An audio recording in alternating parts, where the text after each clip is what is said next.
तो स्वागत है तुम्हारा आज की धमाकेदार वीडियो में। आज मैं एक्सप्लेन करूंगा 2024 यानी कि पिछले ईयर आई ट्रांसफॉर्मर्स 1 मूवी को। ये एक एनिमेटेड मूवी है और इसकी स्टोरी काफी बढ़िया है, जिसमें हमें पता चला कि कैसे सभी प्राइम्स की डेथ हुई और ऑप्टिमस प्राइम और मेगाट्रॉन अच्छे दोस्त होने के बाद भी कैसे एक दूसरे के जानी दुश्मन बन गए। तो चलिए शुरू करते हैं आज की इस वीडियो को बिना किसी बकवास के।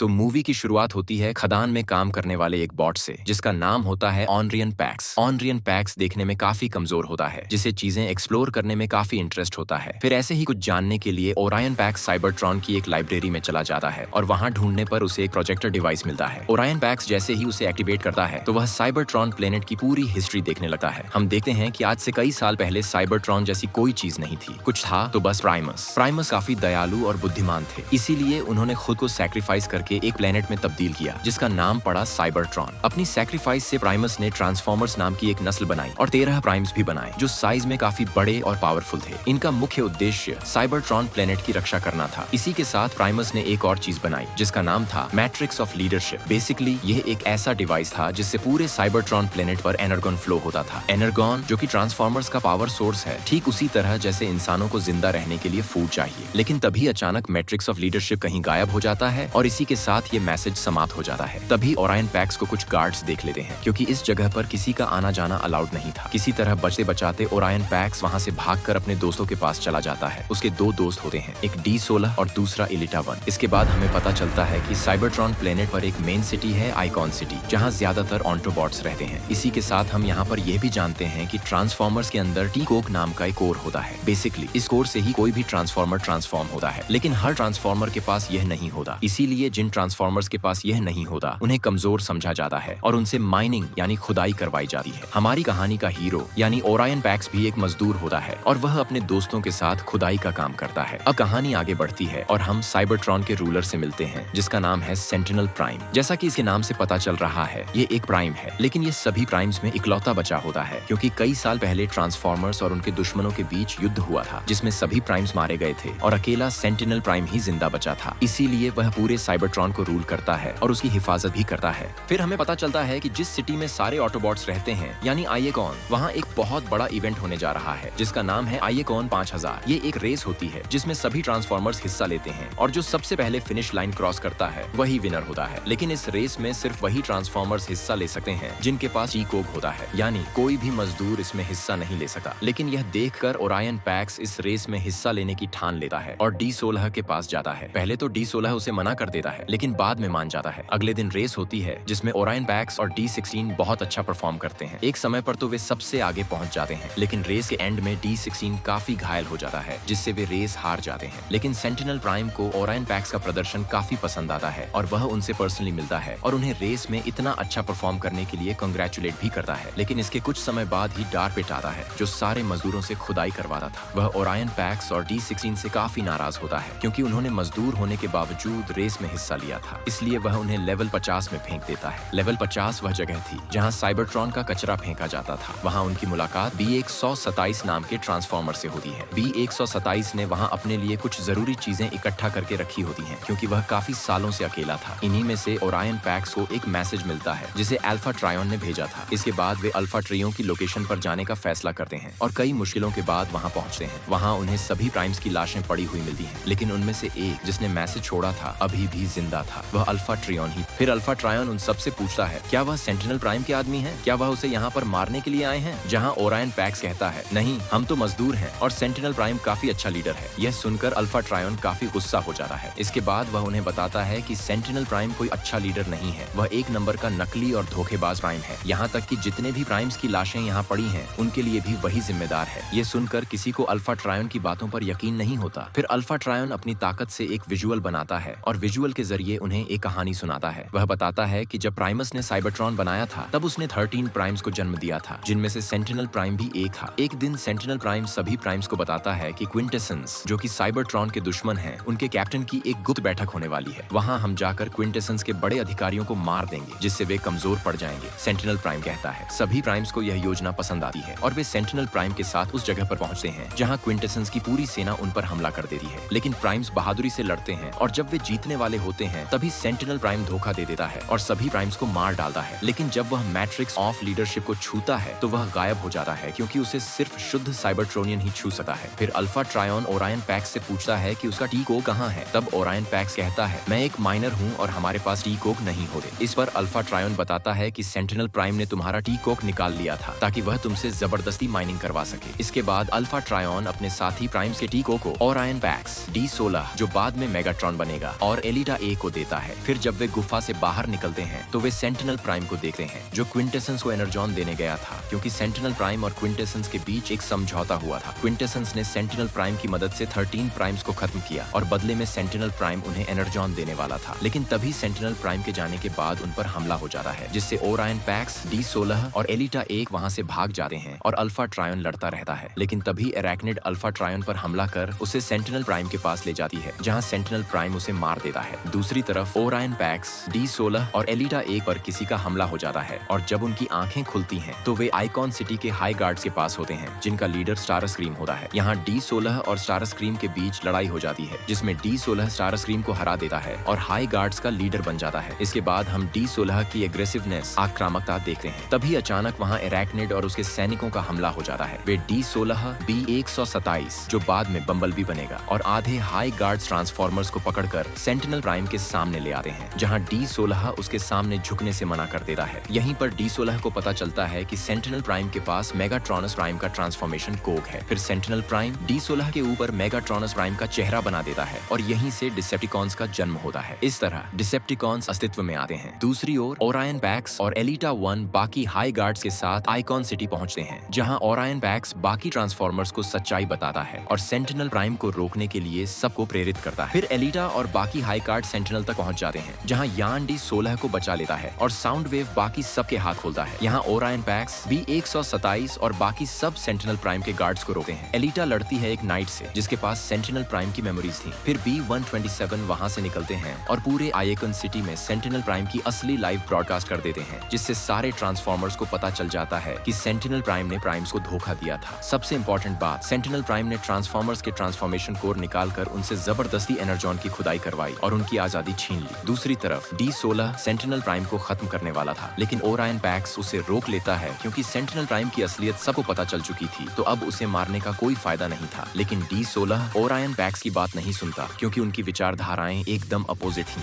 D16 अग्रेशन और वायलेंस का तरीका अपनाता था जस्टिस और इंसाफ देने के लिए, जबकि ओरायन पैक्स पीस और शांति को ज्यादा इंपॉर्टेंस देता था। फिर D16 सेंटिनल प्राइम को शूट करने वाला था लेकिन ओरायन पैक्स बीच में आ जाता है और D16 ओरायन पर से गिव अप कर देता है कि ओरायन मेरा साथ नहीं देगा, जिस तरह का मैं हूँ और जिस तरह का मेरा नेचर है। फिर D16 ओरायन पैक्स का हाथ छोड़ देता है और ओरायन पैक्स साइबरट्रॉन की गहराई में गिर जाता है। दूसरी तरफ D16 सेंटिनल प्राइम के 2 टुकड़े करके उसका मेगाट्रॉन फॉर्म का ट्रांसफॉर्मेशन कोर ले लेता है। इसी बीच ओरायन पैक्स साइबरट्रॉन के बीच में आ जाता है जहाँ प्राइम्स की एंटिटी और प्राइमस ओरायन पैक्स की सैक्रिफाइस की वजह से उसे मैट्रिक्स और लीडरशिप के लायक मान लेते हैं। इस तरह ओरायन पैक्स को मैट्रिक्स और लीडरशिप मिल जाती है और जन्म होता है ऑप्टिमस प्राइम का जो कि आखिरी प्राइम था। दूसरी तरफ D16 बन जाता है मेगाट्रॉन और इस तरह मेगाट्रॉन और ऑप्टिमस प्राइम का जन्म हुआ। फिर मेगाट्रॉन वहाँ का नया लीडर बनने की कोशिश करता है और स्टारस्क्रीम, शॉकवेव और साउंड वेव जैसे ट्रांसफॉर्मर्स मेगाट्रॉन के अंडर आकर वहाँ सब कुछ बर्बाद करने लगते हैं। B127 और एलिटा वेहिकल्स से लड़ते हैं। फिर वहाँ ऑप्टिमस प्राइम भी आ जाता है जो मेगाट्रॉन से लड़ता है और इस लड़ाई में ऑप्टिमस प्राइम मेगाट्रॉन को हरा देता है। ऑप्टिमस प्राइम मेगाट्रॉन से कहता है कि हमें बदलने का एक मौका मिला था और तुमने उस मौके से जंग छेड़ने की कोशिश की। फिर ऑप्टिमस प्राइम मेगाट्रॉन को आइकन से निकाल देता है और बाकी जो ट्रांसफॉर्मर्स मेगाट्रॉन को लीडर मानते थे वे उसके साथ चले जाते हैं। इसके बाद ऑप्टिमस प्राइम को वह समय याद आता है जब मेगाट्रॉन और वह भाई की तरह थे। फिर मैट्रिक्स और लीडरशिप की मदद से एनर्जॉन दोबारा पूरे साइबरट्रॉन में फ्लो होने लग जाता है। ऑप्टिमस प्राइम बाकी ट्रांसफॉर्मर्स को ट्रांसफॉर्मेशन कोड देता है जिससे वे सभी साइबरट्रॉन पर बराबरी से रह सकें। जो ट्रांसफॉर्मर्स मेगाट्रॉन के साथ गए उन्हें डिसेप्टिकॉन्स कहा जाता है और जो ऑप्टिमस प्राइम के साथ रहे वे ऑनटोबोट्स कहलाते हैं। और इस तरह ये मूवी खत्म हो जाती है। तो आप मुझे नीचे कमेंट करके बताइए कि आपको इस मूवी का एक्सप्लेनेशन कैसा लगा। तो चलिए मिलते हैं आपसे अगले वीडियो में। तब तक के लिए कीप वॉचिंग फिल्मी फ्लेक्स 2.0।